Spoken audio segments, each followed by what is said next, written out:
सो hey guys, बहुत बहुत स्वागत है आप सभी का एक नए वीडियो में। और आज के इस नए वीडियो में मैं आपको बताने वाला हूं कि जो पाटलिपुत्र यूनिवर्सिटी की तरफ से जो पीजी एडमिशन्स को लेकर के जो ऑनलाइन एप्लीकेशन स्टार्ट हुआ है, यानी अगर आपको पीजी एडमिशन लेना है तो इसके लिए जो ऑनलाइन करने का जो प्रोसेस स्टार्ट हुआ है, तो इस प्रोसेस आपको कैसे करना है। और बेसिकली आज के इस वीडियो में मैं आपको बताने वाला हूँ कि पाटलिपुत्र यूनिवर्सिटी में पीजी के वोकेशनल कोर्स के बारे में बताने वाला हूँ कि पीजी के वोकेशनल कोर्स के लिए कैसे अप्लाई करना है, मतलब एमबीए के लिए कैसे अप्लाई करना है, एमसीए के लिए कैसे अप्लाई करना है, एमएससी बायोटेक कैसे करना है, एमएससी एनवायरमेंटल साइंस में कैसे अप्लाई करना है। यानी मैं आपको बताने वाला हूं इसके वोकेशनल कोर्स में अप्लाई करने का एग्जैक्टली प्रोसेस क्या है।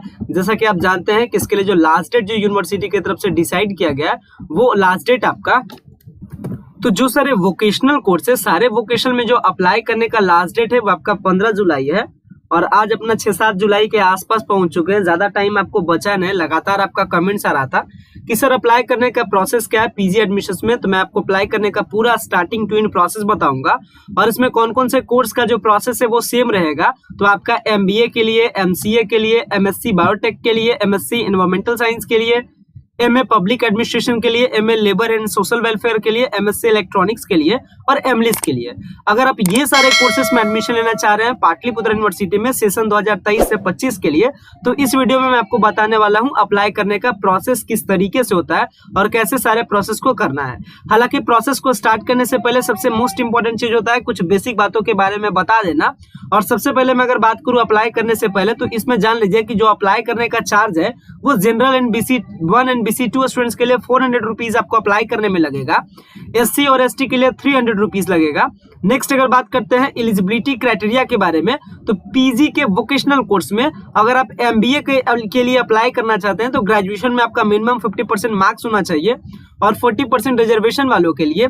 और साथ में एक कंडीशंस को और ध्यान रखिएगा कि आपके पास अगर cement, mat, एआईएमए, cat, cement, A T M A, ये सब का अगर आपके पास कॉमन एंट्रेंस टेस्ट का अगर आपके पास रिजल्ट है तो फिर आपके लिए मेरिट में आपको फायदा मिलेगा। साथ में आपको ध्यान रखना है कि जो एमबीए का जो सिलेक्शन प्रोसीजर है उसमें आपको जीडी एंड पीआई भी देना होता है। जीडी का मतलब ग्रुप डिस्कशन, पीआई का मतलब पर्सनल इंटरव्यू।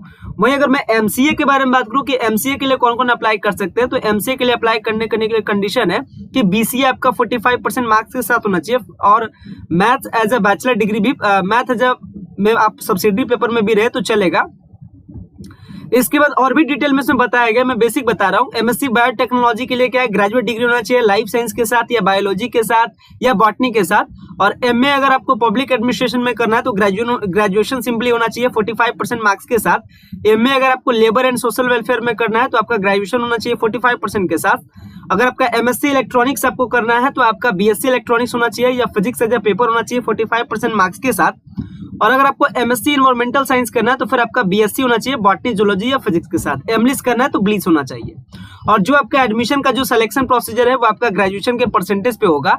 इसके लिए आपको किसी भी प्रकार का एंट्रेंस का टेस्ट देने की जरूरत नहीं है। तो अभी तक मैंने एलिजिबिलिटी क्राइटेरिया के बारे में बात कर लिया था। अब मैं आपको डॉक्यूमेंट्स के बारे में बताता हूँ कि चूंकि हम लोग को अप्लाई करना, और ये रहा पाटलिपुत्र यूनिवर्सिटी का एडमिशन पोर्टल जिसका लिंक मैं आपको वीडियो के डिस्क्रिप्शन बॉक्स में दे दूंगा। अगर आपको लिंक पर कैसे मैंने पहुंचा तो आप देखे होंगे, सबसे पहले आप गूगल में टाइप कर लीजिएगा पाटलिपुत्र यूनिवर्सिटी। चलिए मैं आपको टाइप करके सिंपल सा दिखा देता हूं ताकि आपको कोई इशू ना हो। तो सबसे पहले आप क्या कीजिएगा, पाटलिपुत्र यूनिवर्सिटी जैसे ही टाइप कीजिएगा, ये पाटलिपुत्र यूनिवर्सिटी का ऑफिशियल साइट है, आ जाइएगा। आने के बाद पाटलिपुत्र यूनिवर्सिटी पे जैसे आप गूगल पे लिखिएगा, नीचे की ओर स्क्रॉल कीजिएगा, आपको गौर से देखिएगा, दिख जाएगा एडमिशन 2023 पाटलिपुत्र यूनिवर्सिटी। आपको इस पर क्लिक करना है। ये इसका एडमिशन पोर्टल का लिंक है, मैं आपको लिंक वीडियो के डिस्क्रिप्शन बॉक्स में दे दूंगा। आगे बात करते हैं, यहाँ पे आने के बाद चूंकि आपको अप्लाई करना है पीजी के वोकेशनल कोर्स में यानी पोस्ट ग्रेजुएट के सेल्फ फाइनेंस कोर्स में, तो इसके लिए इस लिंक पे आपको क्लिक करना है। कौन कौन से कोर्स के लिए है, तो एमबीए के लिए है, एमसीए के लिए, एमएससी बायोटेक है, इलेक्ट्रॉनिक है, एनवायरमेंटल साइंस है, ये सारे कोर्सेज के लिए। अब आपको क्या करना है, इस ऑप्शन पे क्लिक करना है। जैसे ही आप इस ऑप्शन पे क्लिक करते हैं इस प्रकार का एक पेज खुलता है जिसमें कुछ आपको इंपॉर्टेंट नोटिफिकेशंस के बारे में बताता है, इंपॉर्टेंट इंफॉर्मेशन के बारे में बताता है, जिसमें आपको इतना सारा डिटेल्स को तैयार रखना है, क्या क्या candidate name, father's name, mother's name, religion, category, sub category, अगर आपके पास ईडब्ल्यूएस है तो ये सारा डिटेल्स आपको भरना है। साथ साथ में आपको कुछ डॉक्यूमेंट्स अपलोड भी करना है। तो डॉक्यूमेंट्स अपलोड करने से पहले डॉक्यूमेंट्स के बारे में बता देता हूं ताकि आप डॉक्यूमेंट्स को रेडी कर ले। तो अपना फोटो और सिग्नेचर चाहिए 20 KB से कम, हमारे पास रेडी है। 10th का मार्कशीट चाहिए 200 KB से कम जेपीजी में। 12th का मार्कशीट चाहिए 200 KB से कम जेपीजी में। इसके साथ ही आपका ग्रेजुएशन का मार्कशीट चाहिए, माइग्रेशन चाहिए। इसके बाद अपना यानी 10th 12th ग्रेजुएशन का मार्कशीट, ये 3 आपका मार्कशीट हो गया। चौथा आपका क्या चाहिए, चौथा आपका माइग्रेशन चाहिए, अगर है तो ठीक, नहीं है तो भी आपका अप्लाई हो जाएगा। और पांचवा आपका कास्ट सर्टिफिकेट चाहिए और फोटो सिग्नेचर मिला करके कितना हो गया, 7 डॉक्यूमेंट टोटल चाहिए। तो अप्लाई करने से पहले ये सारे डॉक्यूमेंट्स को हमने रेडी कर लिया है। कंटिन्यू टू फॉर्म पे क्लिक करते हैं और कंटिन्यू टू फॉर्म पे क्लिक करने के बाद जो बेसिक डिटेल है इसको भरते हैं। बेसिक डिटेल में पहले स्टेट हो गया, स्टेट अपना बिहार होगा। यूनिवर्सिटी जहां से अपना ग्रेजुएशन किया है, तो पाटलिपुत्र यूनिवर्सिटी से मैंने ग्रेजुएशन किया, इसमें मैंने चूज कर लिया। कौन से ईयर पास किया आपको बता देना है, तो ईयर जो पास आउट है वो हमारा 2021 है, जो भी रहे आप भर दीजिएगा। रोल नंबर देना है और इसके बाद फिर से आपको रोल नंबर देना है और इसके बाद यहाँ पे कैप्चा देना है। जो भी डिटेल मांगे सही से भरिए और कैप्चा देने के बाद यहाँ पे पॉपअप पे क्लिक करेंगे और पॉपअप पे क्लिक करने के बाद प्रोसीड टू फॉर्म पे क्लिक करेंगे। चलिए क्लिक करते हैं। सो जैसे ही आप कंटिन्यू कीजिएगा, इस प्रकार का फिर से एक डैशबोर्ड खुल जाएगा, जिसमें एक बार आपको कहेगा कंफर्म करने के लिए कि जो भी आप डिटेल दिए वो आप सही सही दिए हैं या नहीं दिए हैं। एक बार डिटेल को कंफर्म कर लीजिएगा कि आप जो पासिंग ईयर है, रोल नंबर है, वो बिल्कुल सही है कि नहीं। अगर आपका सही रहे तो यस प्रोसीड टू फॉर्म पे कीजिएगा, अदरवाइज नो गो बैक पे कीजिएगा। हमारा डिटेल सही है, मैं यस प्रोसीड टू फॉर्म पे क्लिक करता हूं। यस प्रोसीड टू फॉर्म पे क्लिक करने के बाद अब एक फिर से फॉर्म खुला है। अब इस फॉर्म को भरना है, साथ में नीचे फोटो साइन को अपलोड करना है। चलिए क्या क्या भरना है, यहाँ पे कैंडिडेट का नेम भरना है, इसके बाद यहाँ पे फादर्स नेम भर दीजिएगा, मदर्स नेम भर दीजिएगा, डेट ऑफ बर्थ यहाँ पे चूज कर लीजिएगा, जेंडर आपका क्या है बता दीजिएगा, रिलीजन आपका क्या है ये भी बता दीजिएगा। इसके बाद कैटेगरी आप बता दीजिएगा कौन से कैटेगरी से बिलोंग करते हैं। आपका सब कैटेगरी अगर है कुछ तो ठीक है, मतलब अगर आप चैलेंजिंग है, मतलब फिजिकली हैंडीकैप्ड है तो चूज कर लीजिएगा। अगर आप लड़की है तो गर्ल्स चूज कर लीजिएगा, अदरवाइज नॉट एप्लीकेबल चूज कीजिएगा। इसके बाद आपको बताना है डोमिसाइल स्टेट आप कहां से हैं, तो बिहार चूज कर लीजिएगा। इसके बाद आप बताइएगा सर्टिफिकेट नंबर है तो भी ठीक, नहीं है तो भी कोई बात नहीं। ध्यान रखिएगा जिसके ऊपर में इस प्रकार का स्टार का साइन रहे उसको आपको भरना ही भरना है, उसके बिना भरे हुए आप आगे नहीं बढ़ पाइएगा। तो आधार नंबर मांग रहा है, आधार नंबर भर देंगे। इसके बाद एड्रेस मांग रहा है, स्टेट अपना बिहार हो गया, जो भी एड्रेस रहे चूज कर लीजिएगा। स्टेट है, डिस्ट्रिक्ट है, एड्रेस दे दीजिएगा, पिन कोड दे दीजिएगा। इसके बाद आपको देना है अपना मोबाइल नंबर, तो मोबाइल नंबर सही से भर दीजिएगा। इसके बाद फिर से इसमें मोबाइल नंबर भरना है, कंफर्म कर लीजिएगा। ध्यान रखिएगा वही वाला मोबाइल नंबर भरिएगा जिसके पास मैसेज जा सके, क्योंकि अभी आपको पासवर्ड की जरूरत है और इसका जो यूजर आईडी पासवर्ड है वो आपके रजिस्टर्ड मोबाइल नंबर पे जाएगा। तो जो अपना मोबाइल नंबर है वो सही सही दीजिएगा। सेम एज यहाँ पे ईमेल आईडी दे दीजिएगा, अगेन यहाँ पे फिर से ईमेल आईडी दीजिएगा। नीचे आना है, अब देना है क्लास 10 का डिटेल। आप क्लास 10 कौन से साल में पास आउट हुए, ये क्लास 10 के बारे में बता दीजिएगा कि कौन से साल में आपका क्लास 10 हुआ है। इसके बाद कौन सा आपका बोर्ड था, बोर्ड चूज कर लीजिएगा। रोल कोड इसमें दीजिएगा, इस बॉक्स में रोल नंबर दीजिएगा। टोटल एग्जाम आपका 500 का होता है, तो इस बॉक्स में 500 भरिएगा। कितना आपका नंबर आया है इसमें भरिएगा। आगे बढ़ते हैं +2 के बारे में। तो +2 आपको बताना है कि +2 आपको कौन से साल में हुआ है, ये भर दीजिएगा। बताइएगा कौन से बोर्ड से हुआ है, क्या आपका रोल नंबर था, कितना टोटल एग्जाम हुआ था 500 का, कितना मार्क्स आया इसमें भरिएगा। मैथ आप पढ़े थे या नहीं पढ़े थे, यस नो में जवाब दीजिएगा। आगे बढ़ते हैं सबसे मोस्ट इंपॉर्टेंट ग्रेजुएशन वाला, क्योंकि ग्रेजुएशन पर ही आपका मेरिट बनता है। अगर इसमें प्रकार का किसी भी प्रकार का मिस्टेक या इसमें किसी भी प्रकार का झोलझाल कीजिएगा, अगर इसमें किसी भी प्रकार का चीट कीजिएगा, नंबर अगर अपने मन से आप ज्यादा दे दीजिएगा, जब आपका एडमिशन का टाइम आ जाए, जब आपका डॉक्यूमेंट चेक होगा उस टाइम वो आपका कैंसिल हो जाएगा। इसके बाद आपको बताना है क्वालिफाइंग डिग्री, आप कौन से सब्जेक्ट से आपने ग्रेजुएशन किया है। जो भी सब्जेक्ट से आप ग्रेजुएशन किए हो आप इसमें बता देना। लेट अस सपोज मान लेते हैं कि मेरे कैंडिडेट में जिनका फॉर्म भर रहा हूं इनका ग्रेजुएशन है बीएससी माइक्रोबायोलॉजी से, तो ये भर देंगे। इसके बाद बताना है कौन कौन सा ये विषय पढ़े थे, विषय चूज कर लेंगे। मतलब ये जो आपका ग्रेजुएशन किससे हुआ है वो इसमें भरना है। कौन से सब्जेक्ट आपका था ये इसमें भर लेना। अगर आपका सब्सिडी होगा तो यहाँ शो भी करेगा, आप उसको चूज कर लीजिएगा। इसके बाद अगर आप पीपीयू के स्टूडेंट से तो यहाँ पर रजिस्ट्रेशन नंबर आपसे मांगेगा। अगर आप पीपीयू के स्टूडेंट्स नहीं है तो रजिस्ट्रेशन नंबर इसमें नहीं मांगेगा। इसके बाद आपको बताना है कौन से सिस्टम में आप पढ़े हैं, ईयरली पढ़े हैं या सेमेस्टर पढ़े हैं ग्रेजुएशन को। तो इन्होंने पढ़ा था पार्ट 1 पार्ट 2 पार्ट 3 करके, तो ईयरली हम लोग चूज कर लेंगे। इसके बाद कोर्स आपके कितने टाइम का था, तो कोर्स आपको बता देना है। इसके बाद टोटल नंबर का ग्रेजुएशन, यहाँ पे मोस्ट इंपोर्टेंट समझिएगा सही से क्या बता रहा हूँ। अगर आप सब्सिडरी पेपर से, ध्यान समझिएगा, अगर आप सब्सिडरी पेपर को मेन पेपर बनाना चाह रहे हैं तो आप इसमें दीजिएगा सब्सिडरी पेपर का टोटल मार्क्स। जैसे अगर सब्सिडरी पेपर्स के बारे में बात करें तो जनरली हम लोग सब्सिडरी पेपर पार्ट 1 और पार्ट 2 में पढ़ते हैं, तो 100 200 टोटल हो जाएगा और कितना नंबर आया है आपको इसमें भर देना है। अगर आप ग्रेजुएशन वाले सब्जेक्ट को ही पीजी से करना चाह रहे हैं तो टोटल आप भर दीजिएगा। ग्रेजुएशन कितने मार्क्स का होता है 800 का, तो 800 में दिखा दीजिएगा कितने आ गया। और अगर आपको कुछ भी समझ में नहीं आ रहा है तो अगर आपका परसेंटेज 1500 में सबसे ज्यादा बन रहा है तो यहाँ पे मैक्सिमम 1500 और कितना आया है वो इसमें भर दीजिएगा। इसके बाद नीचे फोटो साइन अपलोड कर देना और इसके बाद सेव एंड कंटिन्यू वाले बटन पे क्लिक करेंगे। चलिए फोटो एंड सिग्नेचर को अपलोड करके सेव एंड कंटिन्यू करते हैं और इसके बाद आगे की ओर बढ़ाते हैं। तो इसमें सेव एप्लीकेशन पे करेंगे कैप्चा भर के। सारे डिटेल्स को भरने के बाद क्या करना है, यहाँ पे जो सेव एप्लीकेशन का ऑप्शन है इस पर क्लिक करना है। जैसे ही सेव एप्लीकेशन पे ऑप्शन पे क्लिक कीजिएगा, अगर आपका किसी भी प्रकार का मिस्टेक रहेगा तो यहाँ पे दिखा देगा आपको कि something error please solve this. तो एक बार पहले चेकआउट कर लीजिएगा, जैसे मेरे फॉर्म में कहीं मिस्टेक हो रहा होगा तो चलिए एक बार चेकआउट कर लेते हैं। फाइनली मैंने सारे डिटेल्स को चेकआउट कर लिया और मैंने सेव किया। जैसे ही मैंने सेव किया हमारे पास अपना लॉगिन आईडी आ गया। अब इसी लॉगिन आईडी के थ्रू आगे का प्रोसेस होगा और लॉगिन आईडी के साथ साथ आपके रजिस्टर्ड मोबाइल पे लॉगिन आईडी एंड पासवर्ड चला जाएगा। ये अपना लॉगिन आईडी पासवर्ड इसको कॉपी करके रखेंगे। बाकी जो मेन रहा पासवर्ड कहा जा रहा है कि send on your mobile and email ID, यानी जो आपने मोबाइल नंबर दिया और ईमेल आईडी दिया उस पर आपका पासवर्ड चला गया। अब क्या करना है, click here to login and continue वाले बटन पे क्लिक करना है। जैसे आप क्लिक करते हैं आपका कॉर्नर में आपका नाम दिखा देगा।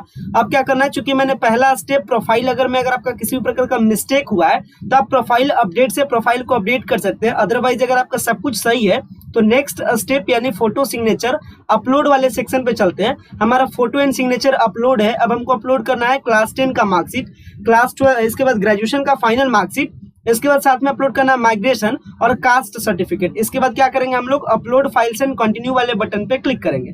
क्योंकि ये जो स्टूडेंट है ये पाटलिपुत्रा यूनिवर्सिटी से ग्रेजुएट है तो इनको माइग्रेशन की जरूरत नहीं है। और अगर किसी दूसरे यूनिवर्सिटी से है और अगर आपके पास माइग्रेशन है तब तो आप अपलोड कर सकते हैं, अदरवाइज बिना अपलोड किए भी काम हो जाएगा। तो चलिए पहले अपलोड कर लेते हैं 10th का मार्कशीट, ग्रेजुएशन का मार्कशीट और इसके बाद कास्ट वाले को अपलोड करके फिर से अपलोड फाइल्स एंड कंटिन्यू वाले बटन पे क्लिक करेंगे।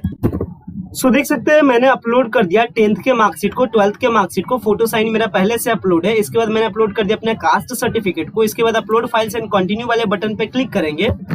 नेक्स्ट इसके बाद ऑलरेडी यहाँ पे आ गया सब्जेक्ट को लेकर के कि कौन सा सब्जेक्ट आपको चूज करना है। ध्यान रखिएगा यहाँ पे आपकी मर्जी नहीं चलती है, यहाँ पे मर्जी चलती है ये सॉफ्टवेयर की। आप जिस भी कोर्स के लिए एलिजिबल होंगे वो आपको दिखा देगा। जैसे मैंने इनका डिटेल भरा तो यहाँ पे दिखा दिया eligible PG subject, means which subject में ये एलिजिबल है। यहाँ एलिजिबल सब्जेक्ट को लेकर के यहाँ पे दिखा दिया है। अब इसके अकॉर्डिंग क्या कर लेना है, जो भी सब्जेक्ट एलिजिबिलिटी में है आ रहा है उसमें से आपको जो भी पसंद आए चूज कर लीजिए, नहीं पसंद आए तो छोड़ दीजिए, मत भरिए।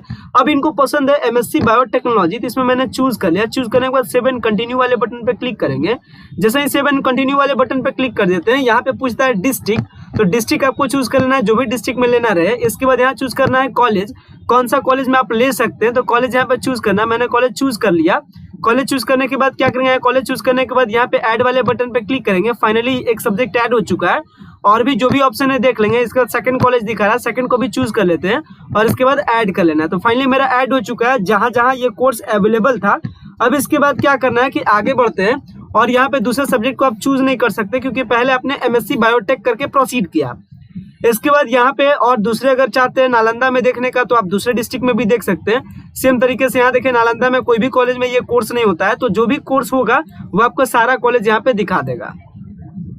इसके बाद मैं क्या करूंगा, सेव एंड कंटिन्यू वाले बटन पे क्लिक करूंगा। ध्यान रखिएगा ये प्रोसेस को आप जरूर कीजिएगा। यही प्रोसेस आपका क्या है, ये प्रोसेस बेसिक है। जिस प्रोसेस में हम लोग क्या करते हैं, सिलेक्शन करते हैं, कॉलेज का चॉइस देते हैं, तो ये अपना चॉइस वाला प्रोसेस जरूर कीजिएगा। इसके बाद एक बार आपका फॉर्म पूरा दिख जाएगा, फॉर्म को एक बार आंख लगा करके मिला लीजिएगा कि सही से आपका है या नहीं। अगर किसी भी प्रकार का मिस्टेक रहेगा तो फिर वो करेक्शन करना फिर वो डिफिकल्ट थोड़ा सा हो जाता है। सब चीज मैंने मिला लिया, सारा डिटेल मेरा सही है। अगर सब कुछ आपका डिटेल सही रहे तो प्रोसीड फॉर पेमेंट पे कीजिए। प्रोसीड फॉर पेमेंट पे करने के बाद ये आपको दिखा देगा कि कितना पेमेंट किसको करना है। तो देख सकते हैं कि 400 पेमेंट करना है नॉर्मल को और मतलब जनरल वालों को और दूसरे कैटेगरी वालों को, बट 300 का पेमेंट करना है एससी और एसटी वालों को। जो आपका पासवर्ड गया है मोबाइल पे, पासवर्ड को भर देना और प्रोसीड टू पेमेंट गेटवे पर क्लिक करना है। चलिए भर देते हैं पासवर्ड को। हमारे पास पासवर्ड आ चुका है फोन पे, हमारे पास पासवर्ड में पासवर्ड को भर दे रहा हूँ। यहाँ पे पासवर्ड भरने के बाद करेंगे प्रोसीड टू पेमेंट गेटवे पे। तो चलिए मैंने पासवर्ड भी भर दिया हूँ। पासवर्ड भरने के बाद मैं यहाँ पे प्रोसीड टू पेमेंट गेटवे पर कर रहा हूँ। जैसे मैं प्रोसीड टू पेमेंट गेटवे पर करूंगा ये मेरे को ऑटोमेटिकली इसके पेमेंट गेटवे पर लेकर के चलाएगा। अब इसको क्या करना है, पेमेंट करना है। जैसे आपको पेमेंट करना रहे आप इसके लिए पेमेंट कीजिए। इसके बाद जिस भी मोड से आपको पेमेंट करना रहे आप उसे चूज कर लीजिएगा। स्कैनर, क्यूआर सब कुछ मिल जाता है, आप उसके अकॉर्डिंग पेमेंट कर दीजिएगा। चलिए मैं पेमेंट कर देता हूँ। पेमेंट करने के बाद नेक्स्ट प्रोसेस की ओर फिर से ऑटोमेटिकली यहाँ पे इंतजार करना है। ध्यान यही एक बात का रखना है कि जब भी आप पेमेंट करें तो पेमेंट मैक्सिमम कोशिश करें कि वैसे सिस्टम के थ्रू पेमेंट करें जिसमें नेटवर्क फेलियर ना हो, अदरवाइज आपका पेमेंट भी हो जाएगा और डिटेल्स फिर यहाँ पे अपडेट होगा नहीं। मैं पेमेंट अपने फोन पे के थ्रू मैं पेमेंट कर चुका हूँ। मेरे को वेट करना है, यहीं पे एक बात का ध्यान रखना है, एकदम वेट करना है। कुछ भी बैक बटन ये सब का यूज नहीं करना है, ये ऑटोमेटिकली अपडेट होगा। तो चलिए मेरा पेमेंट हो चुका है, दिखते हैं कितने सेकंड में ये पेमेंट ऑटोमेटिकली अपडेट होता है। फाइनली देख सकते हैं मेरा पेमेंट अपडेट हो चुका है और यहाँ पे आ चुका है congratulation your payment has been completed successfully. इसके बाद आपको करना है गो टू कैंडिडेट डैशबोर्ड पे और इसके बाद कर लेना है इस एप्लीकेशन फॉर्म को डाउनलोड। यही आपका एडमिशन के लिए जो आपने अप्लाई किया पाटलिपुत्रा में, यही उसका वैलिड प्रूफ है कि आपने अप्लाई कर दिया। तो ये आपका हो गया, यही आपका अप्लाइंग रिसिप्ट है, यानी ये आपका रिसिप्ट हो गया जिसके जरिए से पता चल गया कि आपने अप्लाई इसके लिए कर दिया। तो इस तरीके से आप भी अप्लाई कर लीजिएगा। उम्मीद करता हूँ सारी चीजों को आप समझ गए होंगे। स्टार्टिंग टू एंड प्रोसेस बहुत ही सिंपल था और वीडियो आपको पसंद भी आया होगा। अगर आपको इसके लेकर के किसी भी प्रकार का अगर आपका फिर भी डाउट रह जाता है, आप इसके रिगार्डिंग कमेंट्स कर सकते हैं। फिलहाल मैं इस वीडियो को यहीं पे एंड करते हैं। Thanks a lot for watching this very important video.